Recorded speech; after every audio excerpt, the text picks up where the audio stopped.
Hello everyone, this is Robyn. Welcome to mypinkstamper.com. I'm so happy that you are joining me today for my fun video tutorial. I'm super excited about this card. We're going to be doing a little bit of embossing, and we're also working with the Big Shot with actually 3 different sets of framelits. So we're going to go ahead and jump right in. I will have the name with the item code on the screen for every item that I'm using today. You can purchase anything that you see here directly from my shopping page, mypinkstamper.stampinup.net. Sorry about that. And if you have any questions, you can contact me, mypinkstamper@gmail.com. So we're going to go ahead and we will start with our stamping and our embossing. So the first thing I'm going to do is I'm going to be stamping on this. And I'm also going to be stamping on this one here. And really, these are the only 2 pieces of paper that I'm going to be stamping on. So the very first thing I'm going to do here is I'm going to pull out my Sharing Sweet Thoughts stamp set. Now this is a great stamp set. It's at the very back of the catalog on the very last page. So if you turn your catalog over and you open it, you'll see this stamp set here. This is our Ronald McDonald stamp set. Proceeds go to, it says it has all the information on there, but a percentage of the stamp set when you purchase it goes to the Ronald McDonald House. And so it's a really great stamp set to support. It's a great cause to support. Okay, so we're going to go ahead and we're starting with this jar here. And this stamp set coordinates with our everyday jars framelits, which we're going to use in just a second. So I'm going to go ahead and ink this up right here.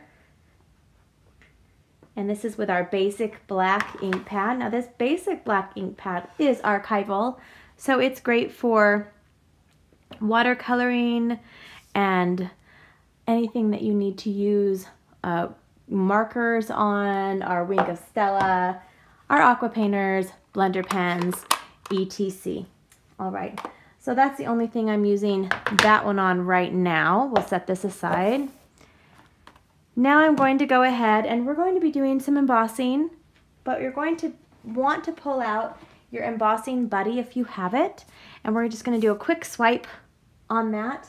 And that helps so there's not a lot of static when we're stamping or when we're using the embossing powder. So we're going to be using Berry Burst, my absolutely new favorite ink pad that we have this year, along with Lemon Lime Twist, which we're not using for this project. So I'm going to open that and I'm going to get my embossing powder ready. And I'm also using a Versamark stamp pad. This is what we're going to be using for embossing. So I do have a video in my collection on my YouTube channel that shows you how to make every color ink pad that we carry an embossing pigment pad so that you can emboss with it. And this is how you do it. So we are going to go ahead and grab the strawberries out of this stamp set. And I'll grab one of my clear blocks. And what you do is you just simply stamp in the Versamark first, and then you stamp directly on your ink pad. Make sure you have your embossing powder ready. This is our clear embossing powder. And now I'm going to just stamp the strawberries in my jar. And I'm going to hurry and use the clear embossing powder and just do it right over the top.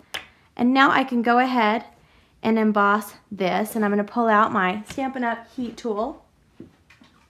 This is our Stampin' Up! Heat tool. We're going to put it on the second setting. And I'm just going to run it or point it at it, aim it at my embossing powder until you can see the consistency change. Now you see a lot of people maybe going like that. That's really, you don't really have to do that. You can just hold it in one spot. You can also do it from the other side, the back side, to help if it's getting a little wiggly. But this is how I do it. So there's many different ways that people do their embossing. Okay, so that's embossed, and it just gives it a little bit of a raised, glossy texture. And I'm also going to, while I have my embossing heat tool out, I'm also going to be embossing on my Berry Burst cardstock. I'm going to be embossing the lid. The lid that looks like, you know, like the Smucker's container or something.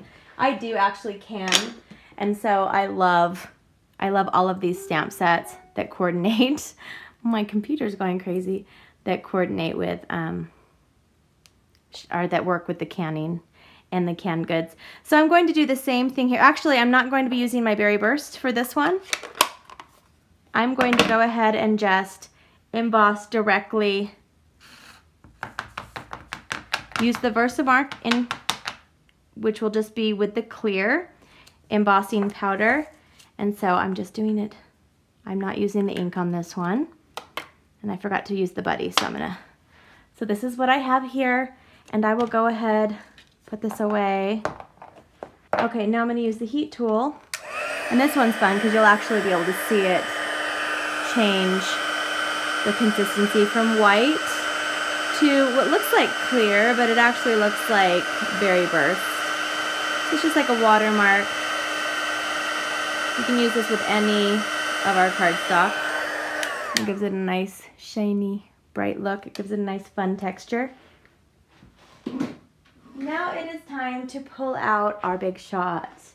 And we're going to do a little bit of big shot work here. So I'm going to go ahead and let me grab some scissors and just cut that really quick. And I am going to put, this is from our everyday, my accent comes out, my Oklahoma accent. From living there for 10 years. Sometimes it comes out of nowhere. So I'm using, this is both from the everyday jars. Just gonna line it up. And I am going to put this on top, press it down, and then just run it through. And that cracking and crickling and snapping and popping and polka dotting, that is totally normal. Okay, so I have my cute little jar of strawberries. I'm going to set that aside for my card. And then now I also have the lid. And it's really pretty in person. I hope you guys can kind of get an idea from the video what it really looks like. So now we're not done. We're going to go ahead and we're going to cut 2 more things out. I'm just cutting them down so they can both fit on my big shot. I'm going to be using the Daffodil Delight cardstock. This is just a scrap piece, so it doesn't really matter as long as it can fit your die cut. So this is our stitch-shaped framelits. They come with ovals, circles, and squares. It's one of my most favorite and most versatile framelit sets that I own from Stampin' Up. This is vellum cardstock, and I have just a little bit bigger of a scrap piece because I'm using it with our layering ovals framelit set. Now this framelit set comes with smooth ovals of many sizes along with scallop ovals, and they all nest together and they coordinate with our stitched shaped framelits as well. All right, so I'm going to go ahead and run this through. Okay.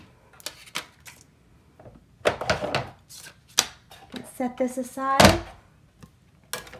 And now it's time to put this adorable card together. I hope you guys like it as much as I enjoyed creating it. I love it when my projects come together and they just turn into something that I'm like, whoa, I can't believe I made that. Do you guys have that happen? Where you make something and you're like, oh my goodness, I cannot believe I made that. All right, so let's start with putting this together. We're going to put the jar, or the lid on the jar. And look at how beautiful that is. Can you guys see that close up? There you go. Look at how fun that looks, just the fun texture on the lid. So I'm going to go ahead and take some glue dots. Let me find my glue dots. Glue dots here. Now I already made, earlier today I made 20 of these cards because I'm in a swap for my team. So all the leaders on my team, we do a monthly swap. And this was my card that I'm contributing to our swap. So there is the cute little lid. Now we're going to go ahead and let's add this on here. Just some of our snail adhesive. Okay. And now I'm going to go ahead and turn this upside down. And I'm going to take some of our regular Stampin' Dimensionals. Just going to take 4. And put them on the back, and then you peel off the backing. And I'm going to add that onto my oval. And now I'm going to take, I was thinking of something, this had all this blank space in here, and I thought, what can I put right here that goes along with my card and coordinates? So I pulled out our corrugated elements, and I grabbed this heart that's corrugated, and I'm going to just add a dimensional on the back of this one. And then I'm just going to add this in the space here, and it's going to coordinate in just a minute, and I'll show you how it's going to coordinate. So now we're going to be using some of this lovely designer series paper. This paper comes in a 6x6 stack. It's just gorgeous, and I know you're looking at it thinking, oh yeah, that doesn't really coordinate as much, but we're going to be using some of the green. So I'm just going to grab, there's many different green, solid green. These are the old olive. So I'm going to grab this one here, and I am going to take my Stampin' trimmer. This is handy if you're new to card making or scrapbooking and you're wondering what to use for a trimmer. I highly recommend our Stampin' trimmer. The reviews are excellent. My customers will tell you that have purchased this before that it was a really great decision in their craft area. Very simple to use. It has this little arm that comes out if you're working with larger pieces of paper or cardstock. So I cut this to 4 by 5 1/4, and I put the name of the paper on the screen, I hope. Okay, so now it's time to put it together. We have a little more stamping to do. We're going to take this basic black ink pad again, and now we're taking this little strip of crumb cake cardstock. This is cut by 4 inches by 1/2 inch, so 1/2 inch. And this says Sharing Sweet Thoughts, and I'm going to stamp it on the right side, Sharing Sweet Thoughts. And now we can start putting this together, and then I will show you what it's going to look like. This is a piece of Berry Burst cardstock. This is cut at 5 1/2 by 8 1/2 inches. I'm going to go ahead and just fold this in half. And I like to use our bone folder to get a nice and tight crease. I'm going to take some more of our snail from earlier, snail adhesive, and I'm going to add this right here. Look at this. These colors just really pop. Pop. I like to say that. Pop together. And I'm going to take this strip here, and I'm going to put it down toward the bottom here and here, like about right here. And I'm going to take some more of our Stampin' Dimensionals right here. And I'm going to put 4 on the back of my oval, so 4 on the back of the vellum. And, oops, it's stuck, there we go. And we're going to put this kind of off to the left side here, like this. And then I'm going to take some of our, I love these. These are our glitter enamel dots. This isn't even the full sheet. I've already used half of it. So it has different colors. It has the Berry Burst. It has, I believe this is Dapper Denim on it, or a different blue that we have. And I'm using the Daffodil from it. And it's like ombre, so it's like different shades of the glitter dots. So I'm just going to use some of the shades. Some shade. That's not even coming out right. A lighter version of the daffodil, and there we go. There's my beautiful, elegant card that I made. Here's another one I made, and I already have this in one of our, did you guys know that we sell clear envelopes? How fun would that be for your family and friends to receive one of your cards in the mail that your mailman, all your neighbors, everyone who saw your card, probably not your neighbors, hopefully not, in a clear envelope. So this is how I swap with them. So I hope you enjoyed this video, and if you have any questions, please email me at mypinkstamper@gmail.com. You can order anything again from this video directly from my shopping page, mypinkstamper.stampinup.net. Have a wonderful day. Bye-bye.